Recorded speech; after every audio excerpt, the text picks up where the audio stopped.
cidadãos. O Nordeste como vanguarda de uma nova estratégia de desenvolvimento nacional. Este é meu tema. No Nordeste, o Brasil tem uma segunda chance. Procederei em 3 passos. Primeiro, propondo 4 teses que servem como pontos de partida de minha argumentação. Segundo, esboçando 4 conjuntos de iniciativas que começariam por definir uma estratégia de desenvolvimento para o Nordeste que permitiria ao Nordeste desempenhar um papel de vanguarda no Brasil. E terceiro, colocando esta proposta programática em alguns contextos mais abrangentes. Da reorientação do modelo de desenvolvimento brasileiro, da mudança de foco no debate ideológico no mundo e da evolução da doutrina social da Igreja.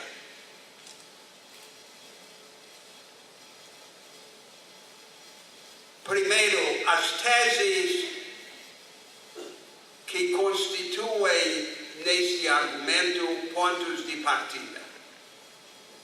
A minha primeira tese é que não há solução para o Brasil sem solução para o Nordeste. Não é apenas porque quase 30% dos brasileiros vivem no Nordeste. É também porque, como mostrarei no curso desta minha intervenção, o Nordeste possui muitas das qualidades indispensáveis à estratégia de desenvolvimento que precisamos construir no país. Uma forte identidade coletiva, sustentada por um acúmulo de capital social, por uma densidade de vínculos associativos, necessária ao novo modelo de desenvolvimento. Minha segunda tese é que o Nordeste hoje não tem estratégia. Na verdade, há quase 60 anos, desde a época de Celso Furtado, é que o Nordeste não tem estratégia. O Nordeste fervilha hoje de criatividade cultural e empreendedora.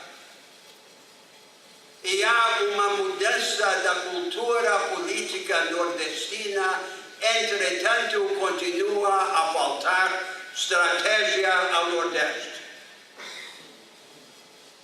O vazio de estratégia é ocupado, de um lado, pela busca de subsídios e incentivos. Eles são legítimos e até necessários.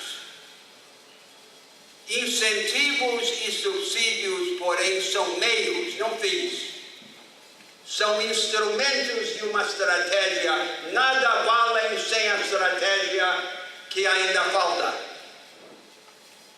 Nós continuamos a ter no Brasil uma concepção viciosa da política regional, como uma política de compensações para o atraso relativo. Uma política regional deste tipo nunca funcionou em qualquer lugar do mundo. Haja vista o exemplo da Itália, que há 200 anos procura, sem êxito, desenvolver o Mezzogiorno, o sul do país, desta forma.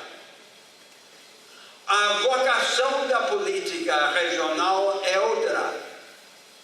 É acalentar vanguardas e vanguardismos alternativos no país, vindo ao encontro dos agentes que já existem para provê-los de instrumentos e de oportunidades. Por outro lado, este vazio programático é ocupado pela coexistência de duas ilusões, que eu chamarei o pobrismo e o são paulismo.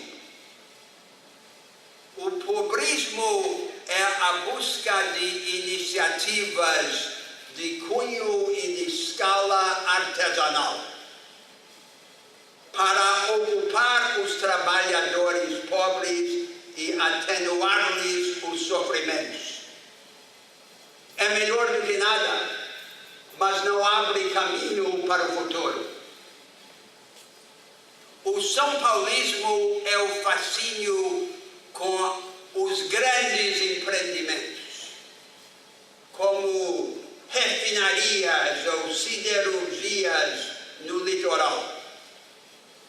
Tipicamente permanecem como enclaves que não transformam o mundo social e econômico em volta.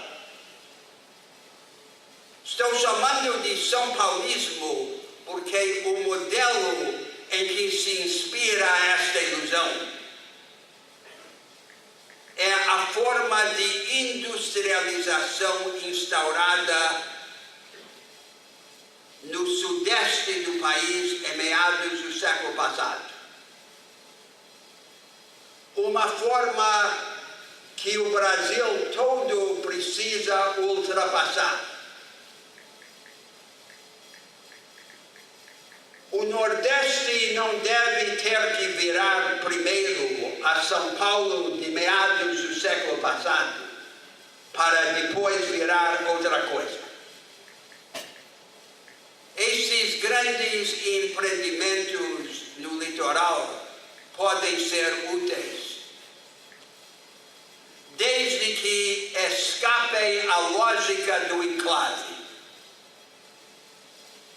desde que sejam concebidos e implementados de maneira a organizar em volta deles cadeias produtivas includentes. Por exemplo, a refinaria acompanhada por indústrias de alcoquímica ou de fertilizantes. Mas sempre o critério para os grandes empreendimentos não deve ser apenas a existência no Nordeste de trabalho mais barato do que em outras partes do país. Nós não podemos avançar no Nordeste ou no Brasil apostando no aviltamento do trabalho, em trabalho barato, desqualificado e precarizado. O Nordeste é a nossa China, é a China brasileira, mas pode ser a China no mau sentido ou no bom sentido. Será a China no mau sentido se nos servir apenas como um manancial de trabalho barato. Será a China num bom sentido se virar uma grande fábrica de engenho e inovação. Temos que repudiar a aliança oculta entre o pobrismo e o são paulismo, uma pseudo-estratégia que ocupa o lugar da estratégia autêntica a construir. Minha terceira que assim como não há solução para o Brasil sem solução para o Nordeste, não há solução para o Nordeste sem solução para o semiárido. O semiárido é a parte preponderante do território nordestino e no semiárido vivem quase metade dos nordestinos. Se o Nordeste apostar apenas nos grandes empreendimentos e nos serviços no litoral e no agronegócio no Cerrado nordestino, hoje a nossa fronteira agrícola mais dinâmica devolverá ao Nordeste as forças concentradoras do poder, da riqueza e da renda. E uma grande parte dos nordestinos à pobreza e ao pobrismo. Tudo o que construirmos será frágil se não tivermos solução para o semiárido. O semiárido tem o atributo mais importante para uma construção audaciosa. Uma cultura que combina práticas associativas com o culto da dignidade pessoal. Historicamente, no Brasil, o semiárido foi uma sociedade de homens e mulheres pobres, porém livres, intocados pelas mazelas do regime escravocrata em volta. Minha quarta tese é que a matéria-prima com que nós devemos trabalhar ao construir uma estratégia nordestina são as duas grandes forças construtivas que já atuam no Nordeste.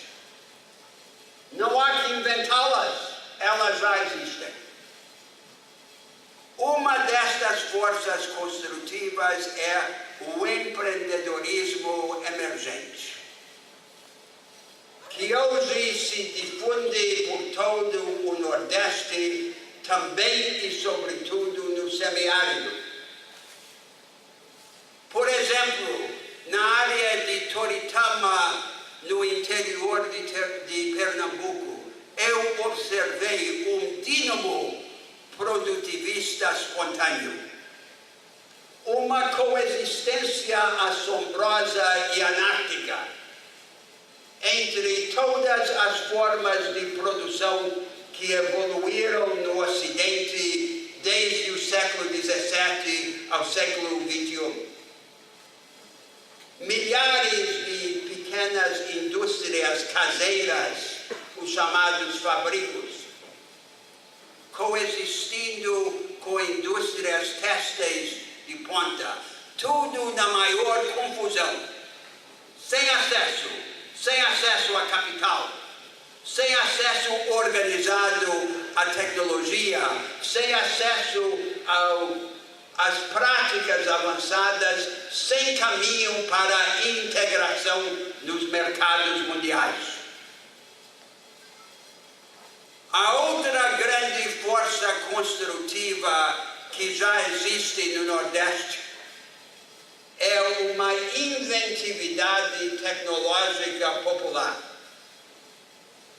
Milhares de inventores espalhados pelo Nordeste, muitas vezes com formação rudimentar. Em picos no interior do Piauí, por exemplo, eu observei uma tecnologia na fabricação do mel que está na ponta da indústria mundial, inventada espontaneamente por gente que tem máximo formação secundária. Estas são as duas grandes forças construtivas. A nossa tarefa é vir ao encontro delas para lhes assegurar os meios e as oportunidades. E com isto substituir a aliança paralisante entre o pobrismo e o São Paulismo. Agora avanço para o segundo passo da minha argumentação.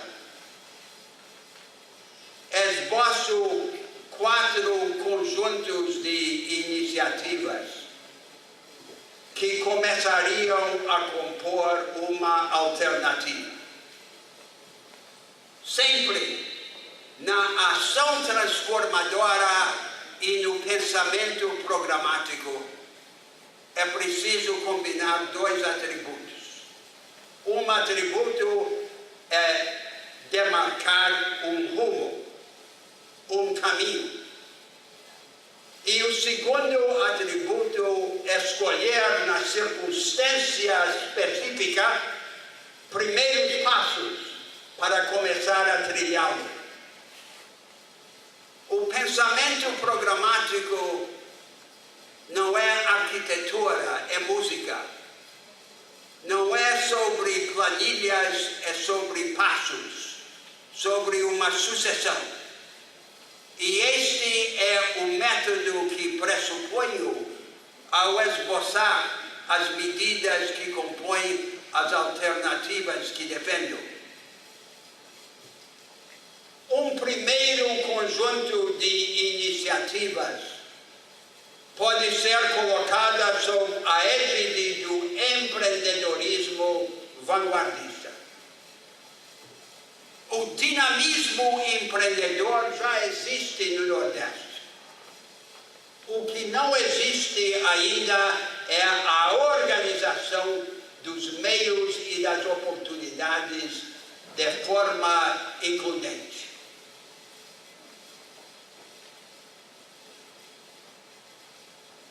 Começo por traçar o quadro geral do país.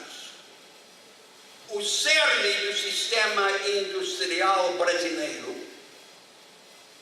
instaurado em São Paulo e no Sudeste no século passado, é aquilo que nós chamamos a produção padronizada em escala, ou também, às vezes, o Fordismo, em alusão à linha de montagem de Henry Ford.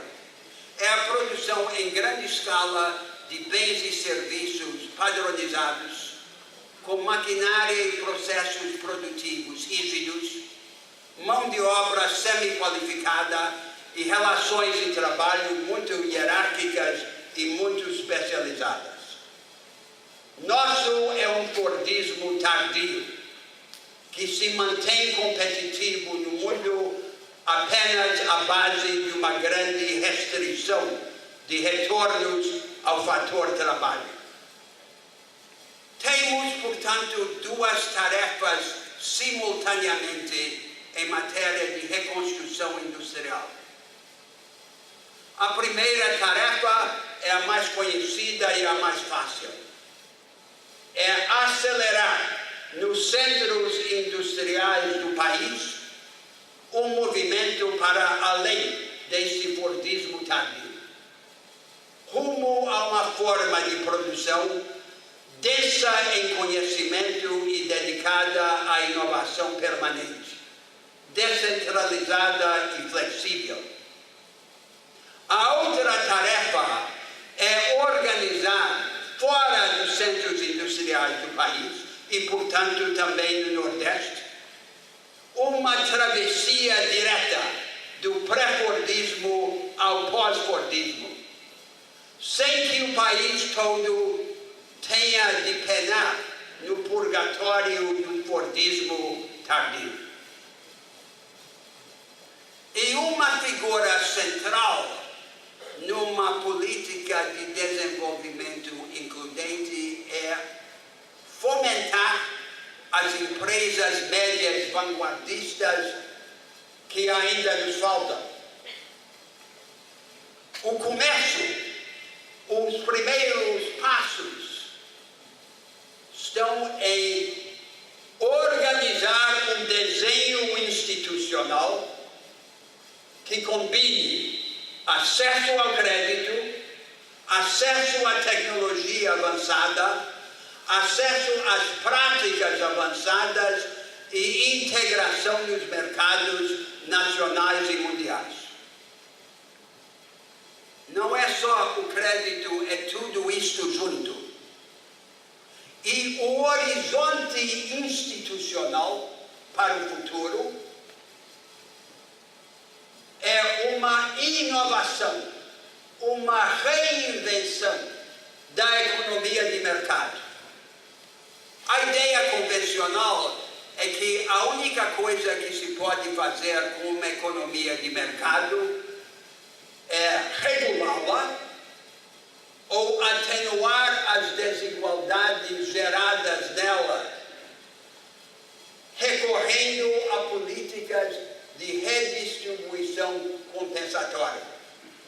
Mas há algo mais importante que se pode fazer com uma economia de mercado: é democratizá-la, é inovar no seu conteúdo institucional para assegurar a ampliação do acesso às oportunidades de trabalho e de produção.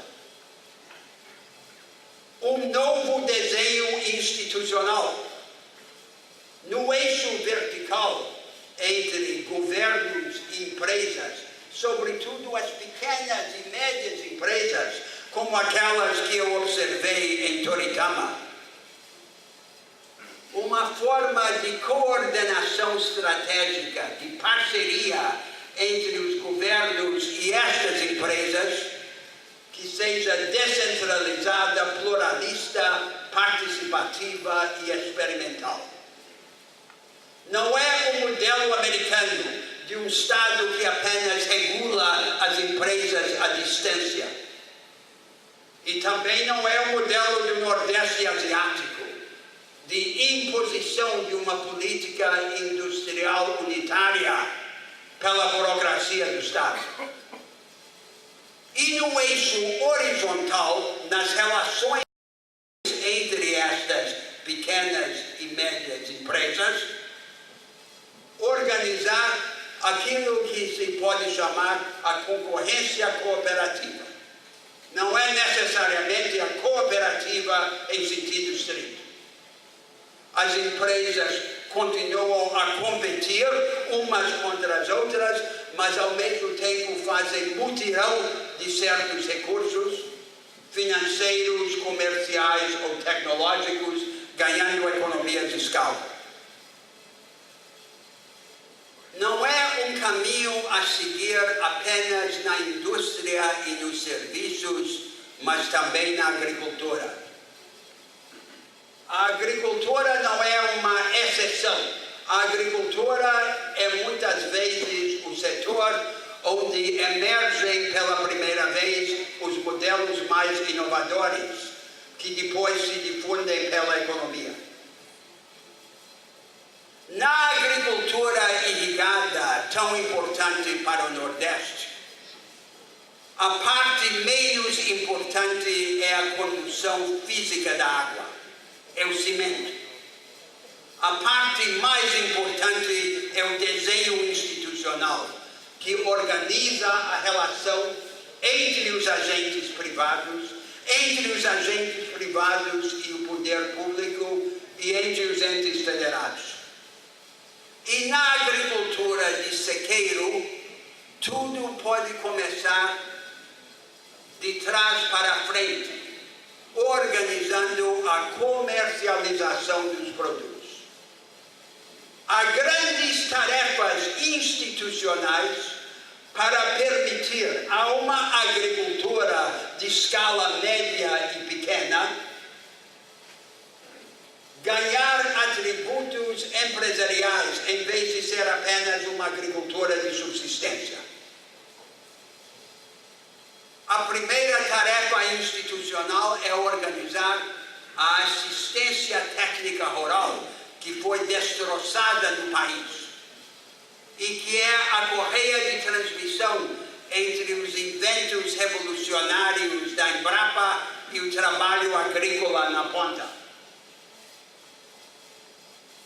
A segunda tarefa institucional é assegurar o agricultor, sobretudo o pequeno e médio produtor rural, contra a combinação do risco econômico com o risco climático, a volatilidade de preço e a volatilidade de clima.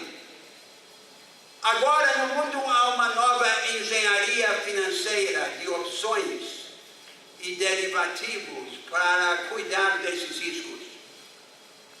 Mas esses serviços financeiros são inacessíveis aos pequenos e médios produtores.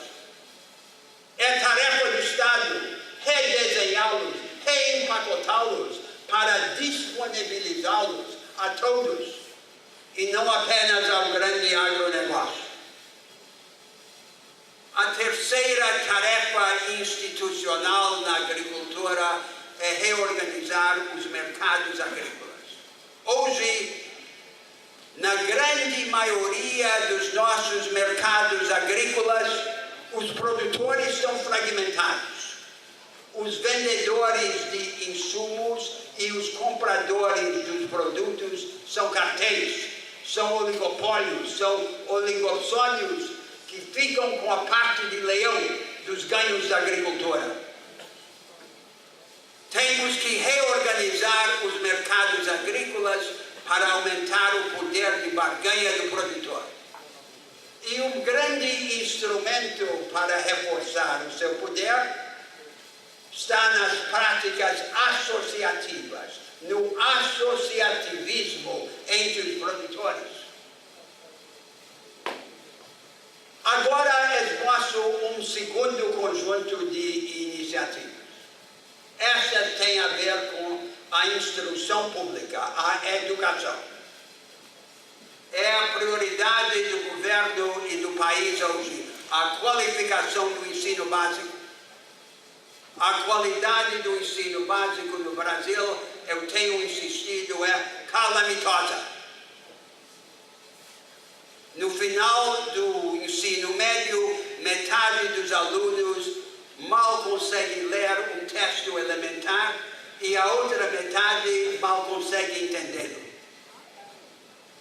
Nós temos no Brasil, historicamente, uma educação incompatível com as exigências da produção contemporânea e da ciência avançada, e contraditória com os pendores dos brasileiros. É uma educação viciada em decoreba e em enciclopedismo raso. É uma educação que combina na sala de aula o individualismo e o autoritarismo. O professor autoritário na frente, repetindo a enciclopédia, e o aluno confinado à sua mesa, afundando no isolamento e no tédio. Esta é a nossa educação. Nós precisamos...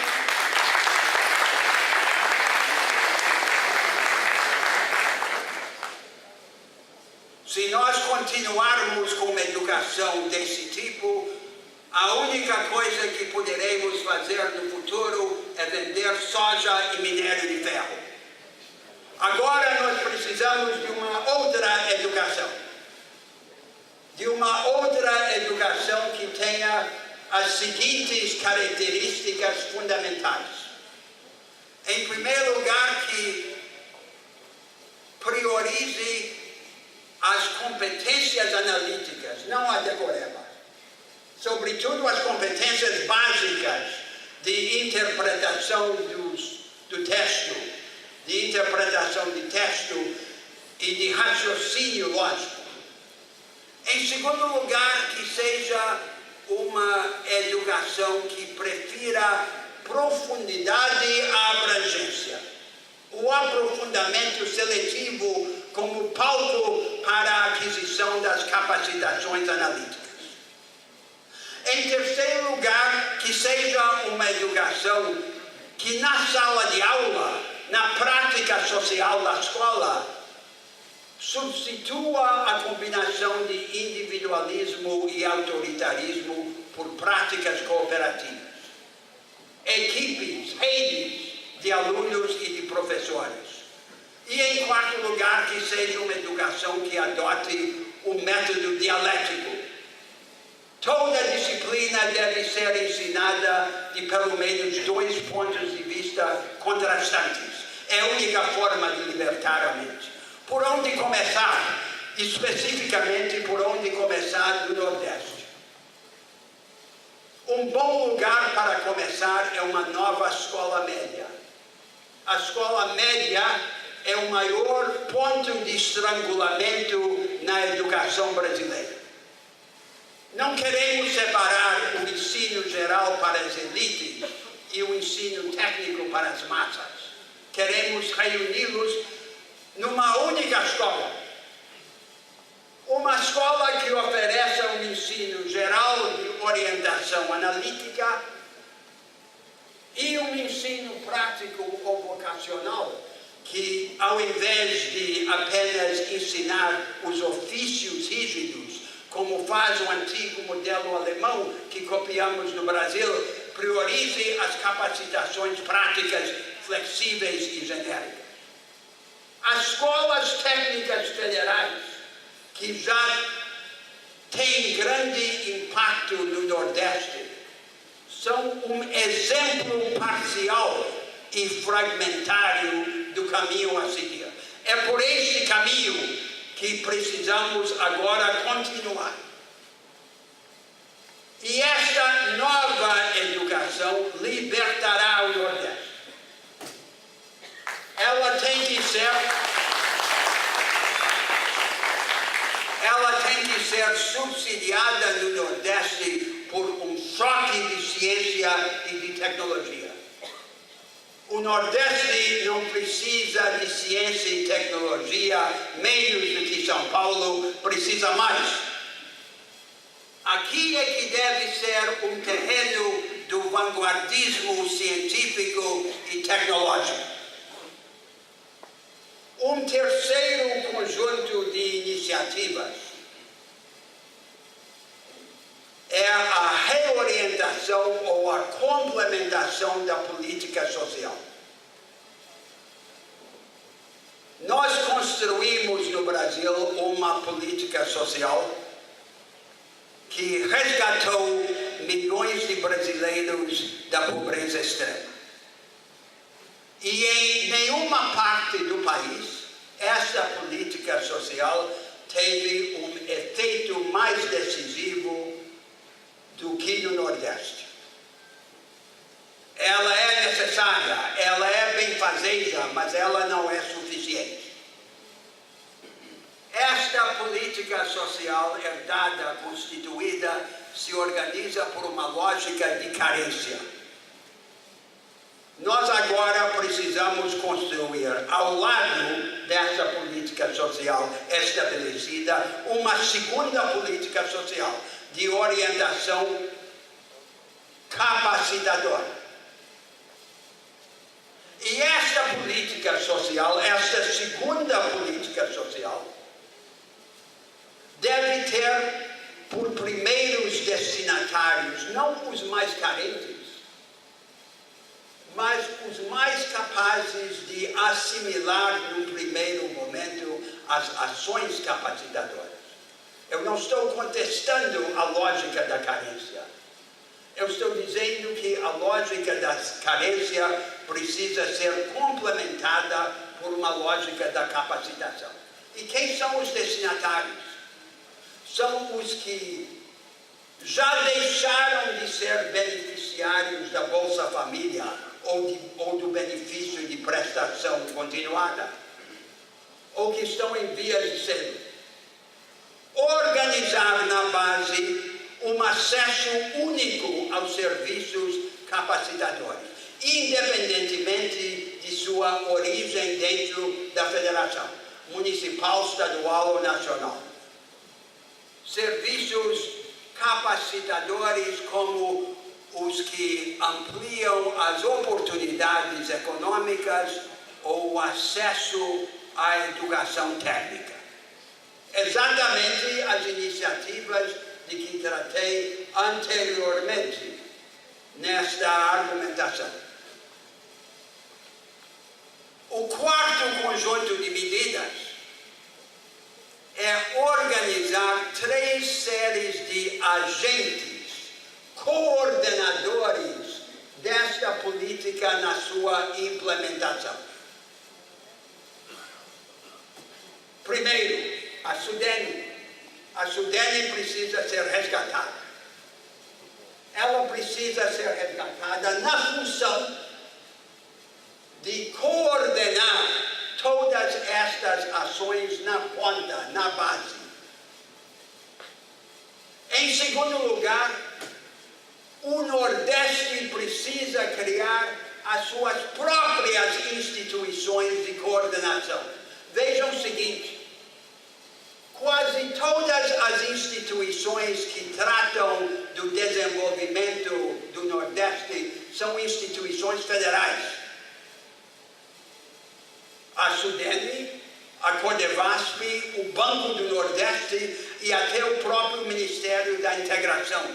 O Nordeste não tem uma única instituição que sirva de veículo de uma cooperação federativa horizontal. Como seria, por exemplo, uma agência de empreendedorismo controlada pelos próprios governos nordestinos.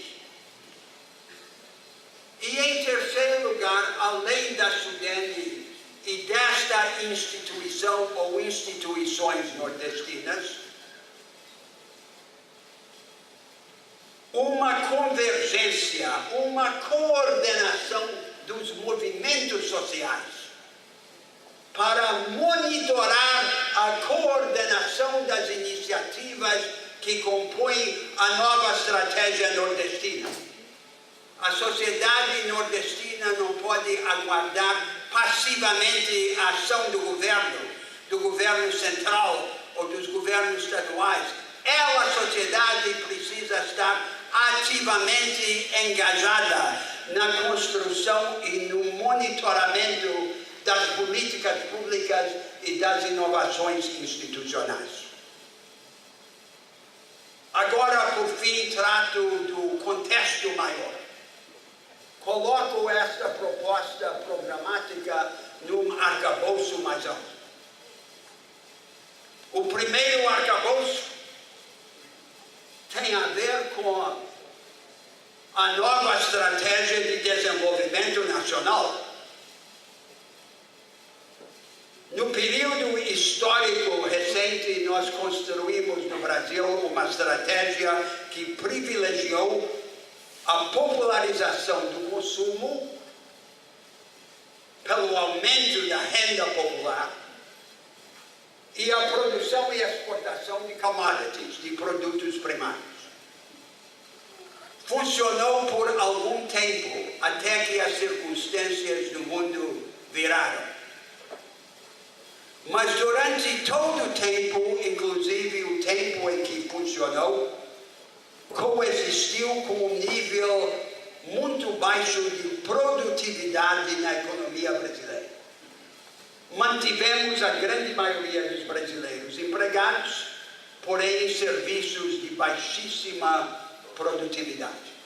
E veja que produtividade não deve ser entendida como uma categoria apenas econômica. Confinar uma vida humana a serviços de baixa produtividade pode significar condenar uma pessoa a ter uma vida pequena. Este é o problema.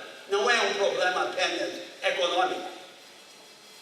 Agora nós temos que construir no Brasil uma nova estratégia de desenvolvimento, baseada na ampliação das capacitações educacionais e das oportunidades econômicas.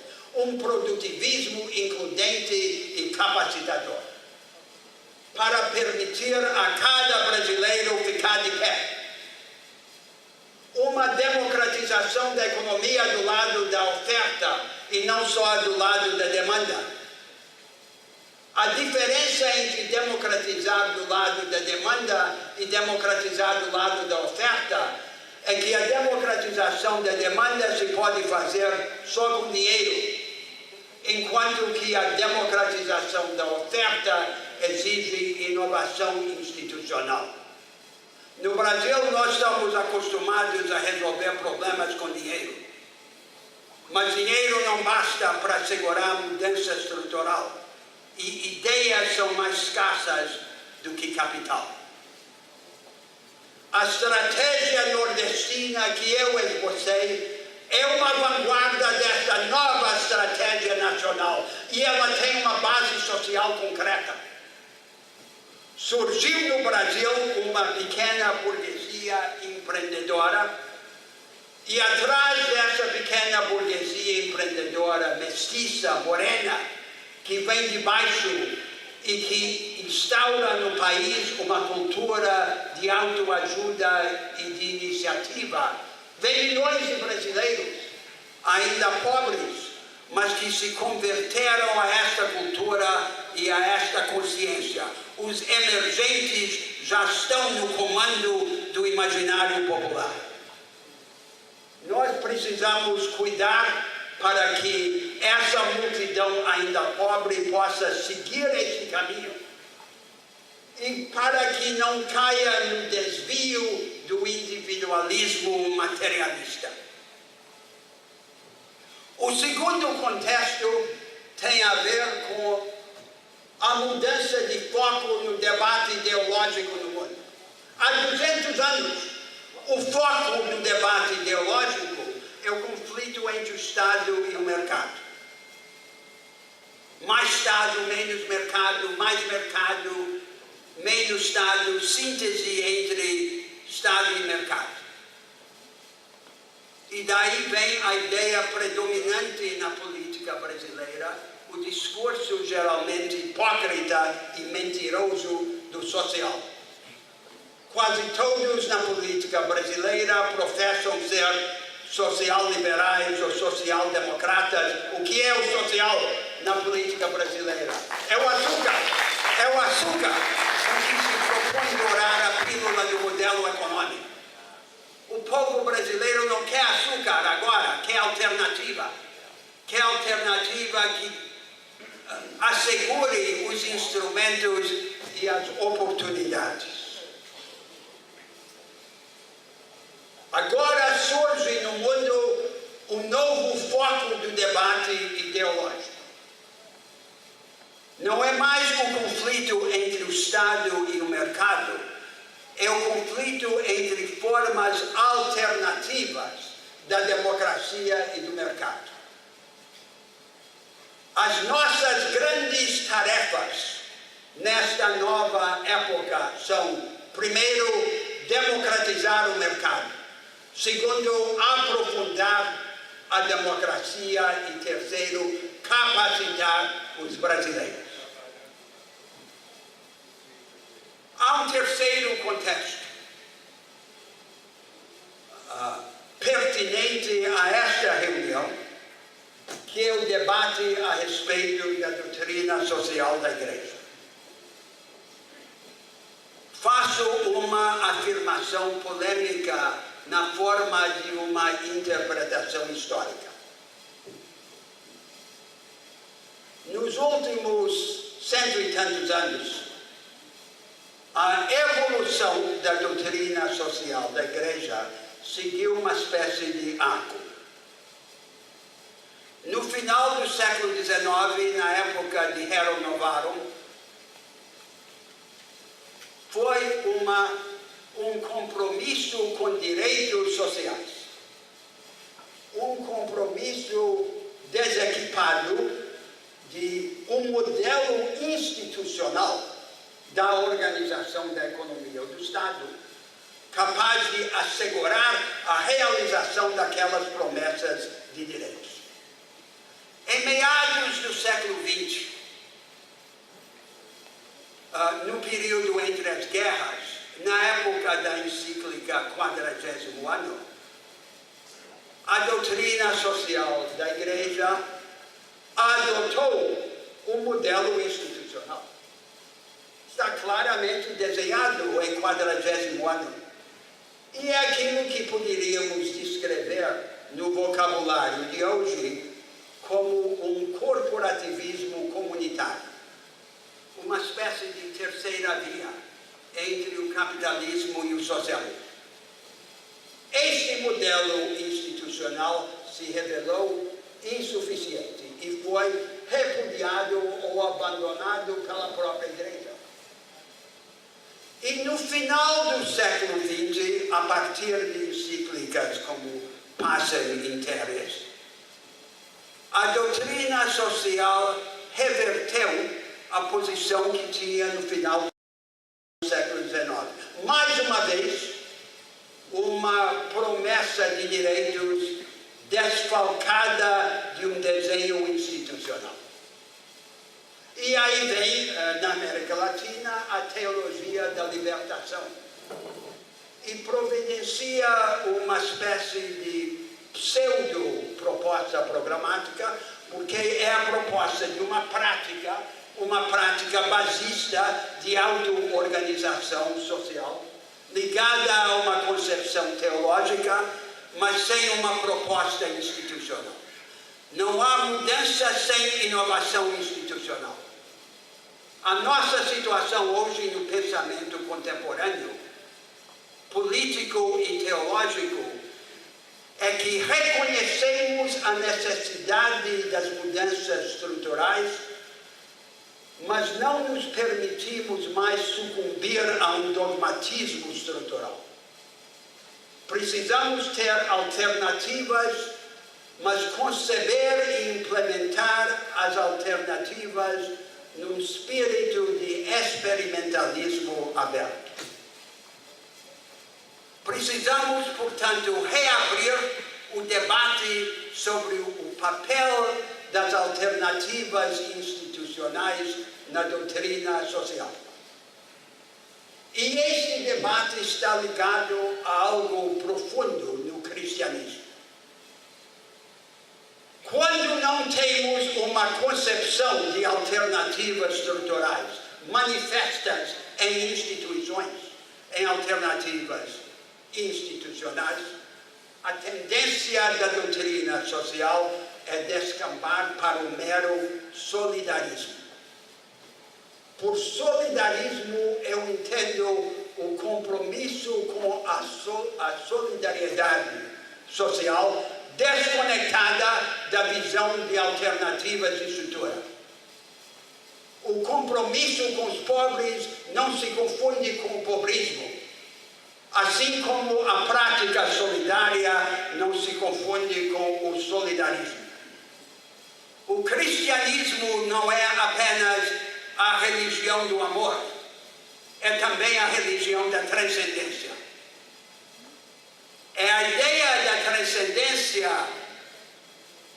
combinada com a ideia do amor que define o horizonte do cristianismo. O homem participa do divino porque ele é maior do que a sua circunstância. A ideia da transcendência vem mais longe e vai mais longe do que a ideia pagã da grandeza. Aí é um outro caminho para a doutrina social que combine a preocupação institucional com a determinação de ultrapassar o horizonte do solidarismo e de insistir na dialética central para o cristianismo entre o tema do amor e o tema da transcendência. Senhores bispos, meus concidadãos, o Nordeste tem sido a maior vítima do modelo de desenvolvimento organizado no Brasil. O Brasil não precisa de um Nordeste obediente. o Brasil precisa de um Nordeste inquieto, inconformado e rebelde.